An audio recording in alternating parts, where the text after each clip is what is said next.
ठाकरे बंधू एकत्र येण्याच्या चर्चा सुरू झाल्या आणि त्याच्या आशिष शेलार थेट म्हणते की राज ठाकरेंसोबतची माझी वैयक्तिक मला बघा, मी तुम्हाला काय सांगतोय, मी माझ्या पक्षाची भूमिका मांडू.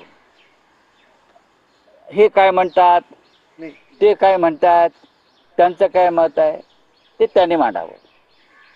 आम्ही एक भूमिका स्पष्ट घेतली आहे की आमचा दृष्टिकोन सकारात्मक आहे आणि तो सकारात्मक दृष्टिकोन महाराष्ट्र आणि मराठी माणूस यांच्यासाठी आहे. नाही, पण राऊत साहेब, आज जेव्हा सामना संपादकीय प्रसिद्ध झालं आणि मनसेच्या नेत्यांना काही प्रतिक्रिया विचारण्यात आल्या, त्यावेळेस त्यांचं आजचं म्हणणं असं आहे की राज ठाकरे परदेशात आहेत, ते परदेशातून मुंबईत परतले की तेच या विषयावर बोलले. नक्कीच. त्यामुळे त्यांनी त्यांच्याकडून कदाचित हा विषय आता बघा, मी सुद्धा तेच म्हणतोय, कोणी कशा करता का बोलावं. स्वतः राज ठाकरे यांनी आपलं एक अत्यंत महत्त्वाच्या विषयावरचं मत व्यक्त केलं.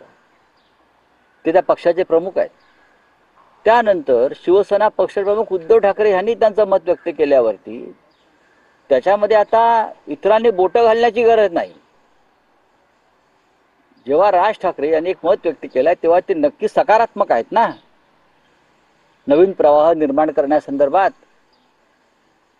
त्यांच्या मनामध्ये काही विचार पक्के असल्याशिवाय त्यांनी एकत्र काम करण्याची इच्छा व्यक्त केली नसती. हे जर त्यांच्या अनुयायांना कळत नसेल तर मी काय करणार. जेव्हा आमच्या प्रमुख नेत्यांनी म्हणजे माननीय पक्षप्रमुखांनी ही भूमिका मांडली की होय, मी सगळे मतभेद भांडणं बाजूला ठेवून महाराष्ट्रासाठी एकत्र यायला तयार आहोत, संदेश स्पष्ट आहे.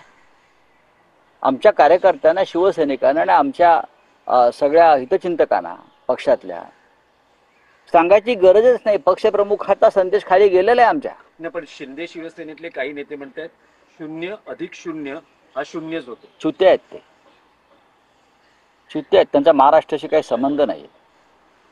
ते शत्रू आहेत महाराष्ट्राचे, बरं का.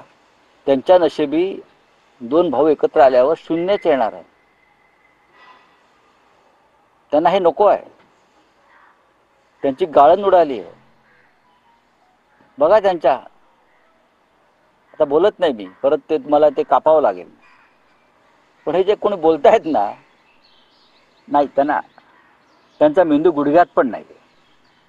त्यांच्या मनामध्ये फक्त द्वेष आहे आणि महाराष्ट्राच्या संदर्भात प्रेम नाही. कोण बोलताय, त्यांची नावं बघा ना. हे कोण बोलताय ते, त्यांचे संबंध काय महाराष्ट्राशी, कोण आहेत. यांची एकतर सत्ता उलथवून टाकली जाईल सगळ्यात आधी. त्या भीतीतूनही बोलतायत. तर तुम्ही ट्विट केलेला आहे एक रोबो हवेत उडताना, नक्की काय सांगायचं संदेश द्यायचा? तुम्ही त्यातला संदेश काढा, कुठे आग लागले कोणाच्या बुडाला. त्यातून तुम्हाला सुचवायचंय काय? अहो, तुम्हाला सगळं माहिती आहे. तुम्हाला सगळं माहिती आहे. कोणाच्या बुडाला किती आग लागली आणि आग कशी धो बाहेर पडते, धूर कसा बाहेर पडतोय. फक्त माननीय उद्धवजी ठाकरे आणि राजजी ठाकरे यांनी फक्त संकेत दिलेत तर एवढी आग लागते. नंतर तर स्वतःला जाळूनच घेतील लोक. शारदानी ज्योतिषपीठाचे शंकराचार्य यांनी पुन्हा एकदा औरंगजेबाच्या कबरीचा मुद्दा उपस्थित केलेला आणि मोदींनी कधी निवृत्ती घ्यावी हे संघटन असं मोठं विधान केलं. करू द्या ना, त्यांच्यासाठी उत्तर द्यायला निशिकांत दुबे आहेत त्यांच्याकडे. नाही, पण राऊत साहेब, आणखी एक विषय आहे महाराष्ट्रातला की फडणवीसांनी काल जाहीर केलेलं आहे की हिंदी भाषेची सक्ती आता मागे घेतलेली आहे.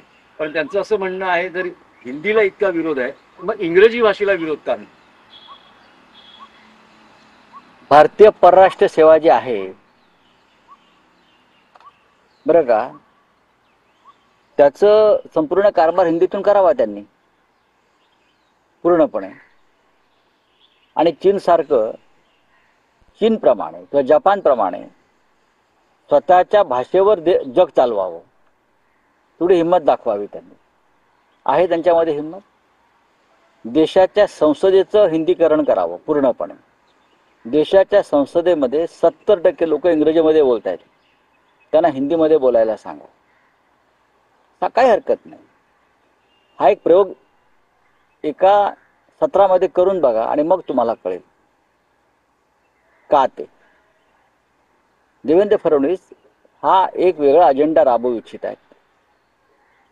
तो अजेंडा देशात चालणार नाही आणि ह्यांच्या प्रत्येक अजेंड्यामागे निवडणुकीचं राजकारण असतं. स्वच्छ आणि निर्मळ असं काही नाही. महाराष्ट्रामध्ये वारंवार सांगितलं इथे हिंदी येतंय लोकांना. हिंदीची जरी ही जन्मस्थान नसलं तरी हिंदीचे अनेक घडामोडी, चित्रपट, साहित्य, संस्कृती, कला, उद्योग याचे स्थान आहे. ज्या भारतीय सिनेसृष्टीचा, हिंदी सिनेसृष्टीचा उगम इथून होतोय त्या भागाला हिंदी शिकवण्याची गरज नाही. हिंदी सिनेसृष्टीचा सगळ्यात मोठा महसूल हा या महाराष्ट्रातून होतोय ना. म्हणजे आम्ही हिंदी पाहतोय, हिंदी ऐकतोय, तुम्ही आमच्यावर कशाला हिंदी लादताय? तिकडे जाऊन लादा ना, इतर राज्यामध्ये. चला ही सक्ती नाही महाराष्ट्र असं म्हणतात. अभी हिंदी में क्या है पूछिए भाई. की महाराष्ट्राची भक्ती आहे